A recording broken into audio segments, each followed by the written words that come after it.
Bonjour et bienvenue à tous sur les astuces de Charlie, votre chaîne santé, beauté, bien-être ou naturel. Aujourd'hui nous parlerons santé avec le persil et dans un premier temps je vais vous présenter un bref aperçu du produit. Ensuite je vous donnerai quelques astuces, soit 5 utilisations pour vous soigner au naturel avec des recettes à base de persil. Je vous dis à tout de suite.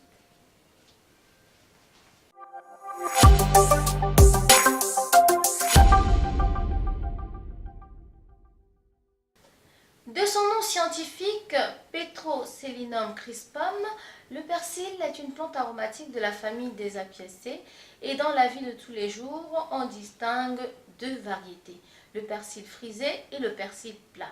Du point de vue médicinal, celle qui est utilisée et qui retient notre attention pour cette vidéo, c'est le persil plat.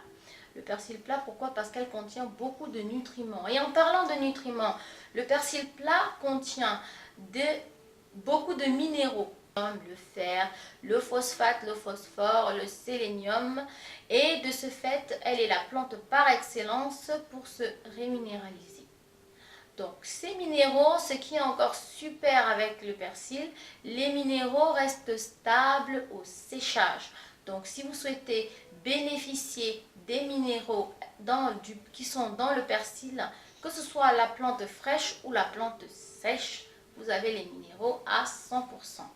Hormis les minéraux, dans le persil, on trouve également des vitamines. Donc par exemple la vitamine A, la vitamine B1, B9, la vitamine K, de la bêta-carotène. Et celles qui sortent en surnombre, qui sortent du lot, qui sont en surnombre et qui sortent du lot de la plante, c'est la vitamine C et la vitamine K. La vitamine C, on va prendre un exemple, sur 100 g d'orange, vous avez 50 mg de vitamine C et sur une botte de persil de 100 g, vous avez environ 250 mg de persil. Donc vous l'aurez compris, il y a beaucoup plus de vitamine C dans le persil. Maintenant, pour bénéficier de cette vitamine C, c'est mieux de consommer le persil frais ou en infusion. Car lorsque vous faites bouillir le persil, en fait quand il est en cuisine, quand il est cuisiné, vous perdez à peu près 100% de la vitamine C et en congélation 60% sont perdus et lorsque vous séchez la plante, vous perdez 80%. Donc le mieux pour consommer la vitamine C du persil, c'est de consommer le persil cru ou de le consommer en infusion. Maintenant, dans le persil, il n'y a pas que les vitamines, il n'y a pas que les minéraux, il y a également de puissants antioxydants. Oui, le persil a des puissants antioxydants au travers des flavonoïdes tels que la cartécitine, l'apiginine, la lutéoline, et riche de tous ces nutriments, le persil est la plante par excellence anti-vieillissement, anti-cancer, anti-agression cellulaire. Si on passait aux utilisations du persil.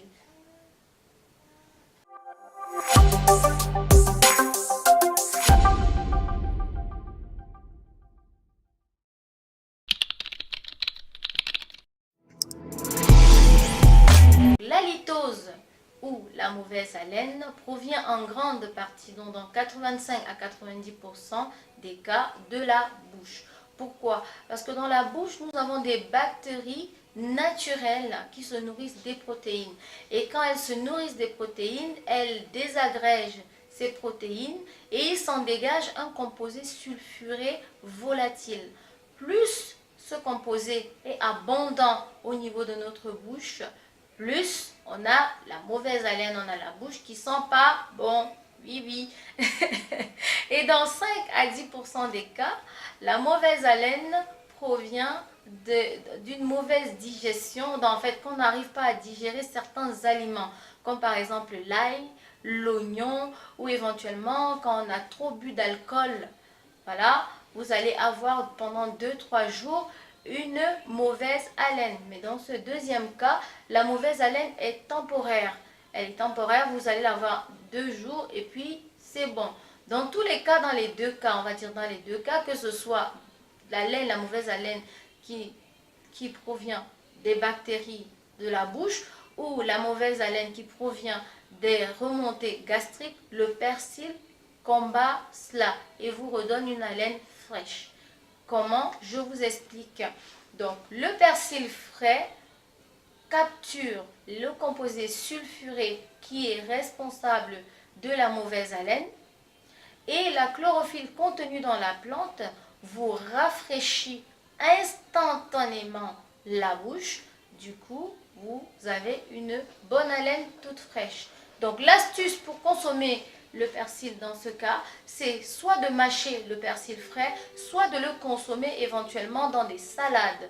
Vous pouvez également faire bouillir, dans ce cas, faire bouillir ou infuser. Moi, je vous conseille d'infuser parce que lorsque vous faites bouillir, vous perdez beaucoup, vous perdez les nutriments comme expliqué précédemment.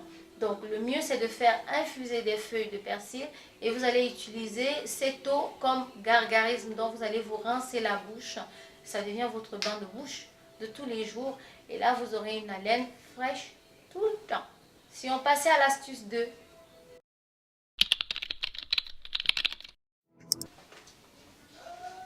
En utilisation 2, le persil est un puissant détoxifiant.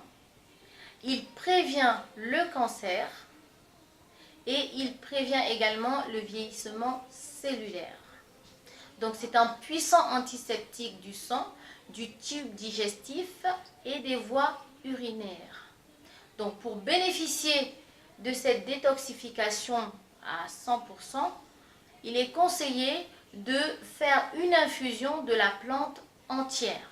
Donc pour une plante fraîche, comptez 15 à 60 grammes de feuilles, en fait de la plante. En fait, quand je dis la plante, c'est la feuille, la tige, la racine. Si vous avez la possibilité d'avoir la plante entière, sinon vous prenez la plante, il en faut entre 15 à 60 grammes de feuilles par litre d'eau, plus un citron dont vous rajouterez le zeste d'un citron, plus le jus du citron et vous le faites infuser.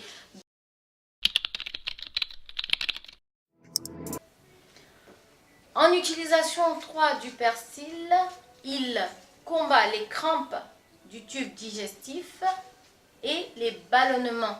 Donc si vous avez des crampes, vous avez des ballonnements, vous n'arrivez pas, le persil c'est la plante idéale. En ballonnement, contre les ballonnements, en fait, il va dégager les gaz. Puisque c'est diurétique, il va dégager les gaz, vous libérez. Et dans le cas des crampes et des ballonnements, l'astuce, c'est de faire une infusion de graines de persil. Les graines de persil régule le cycle chez la femme, soulage les mastites et diminue la production de lait. Pour ce qui est du cycle chez la femme, il intervient dans les cas de spanioménorrhée, aménorrhée et dysménorrhée. Les spanioménorrhées, c'est lorsqu'une femme a un cycle irrégulier, donc qui varie entre 35 et 45 jours. Et on voit ce phénomène chez la jeune fille en début de puberté et chez la femme en début de ménopause. Dans ce cas, le persil est un emménagogue, c'est-à-dire qu'il stimule le flux sanguin au niveau de la région pelvienne, de l'utérus, et il le fait grâce à une substance contenue dans son essence nommée l'apiole. Donc l'astuce que je vous donne pour avoir un cycle régulier quand vous avez des spanioménorrhées, c'est de boire 3 fois par jour une infusion de persil, donc faire toute la plante en fait. Vous pouvez faire une infusion de plantes fraîches, une infusion de plantes sèches ou une infusion de graines et vous buvez 3 fois par jour. Pour ce qui est de l'aménorrhée, c'est lorsque vous avez un retard des règles et vous souhaitez provoquer ces règles. Donc pour provoquer les règles, vous pouvez boire 3 fois par jour toujours une infusion de graines de persil en combinaison avec de l'armoise commune. Vous le faites à part égale, vous faites infuser toute une nuit et le lendemain vous pouvez boire 3 fois par jour. En cas de dysménorrhée, donc lorsque vous avez des règles douloureuses, oui, des règles douloureuses, le persil peut vous soulager en combinaison avec des rhizomes de gingembre. Donc vous faites infuser toujours et là vous buvez 3 fois par jour pour vous soulager. Maintenant pour ce qui est des mastites et la diminution de lait, le persil, vous l'utilisez en externe. Donc vous allez prendre une bonne quantité de persil que vous allez écraser et la pâte que vous allez obtenir, c'est celle-là que vous allez badigeonner sur vos seins en évitant l'auréole. Donc le mieux, c'est d'avoir un soutien noir parce que le persil s'attache. Très bien, donc ça c'était l'astuce 4. Passons à l'astuce 5. En utilisation 5, le persil soigne le mal de dents. Il soulage, il soigne le mal de dents. Par exemple, si vous avez une rage de dents dans la nuit et vous n'avez rien sous la main, et bien aujourd'hui vous savez, le persil, il va vous soulager. Donc comment il va vous soulager? Vous avez deux possibilités. Soit vous mâchez le persil du côté, si vous avez mal de ce côté-là, vous mâchez le persil du côté de cette dent-là, donc de la dent malade de ce côté. Si vous ne voulez pas mâcher du persil, vous avez une autre possibilité pour soulager votre rage de dents, c'est de triturer, voire 5 feuilles, 5 feuilles fraîches de persil, vous triturez pour obtenir une bonne petite boule et vous rajoutez du sel. Vous faites une bonne boule que vous allez introduire du côté de l'oreille où se trouve la dent malade. Et là, dans ce cas, le persil agit comme un répulsif.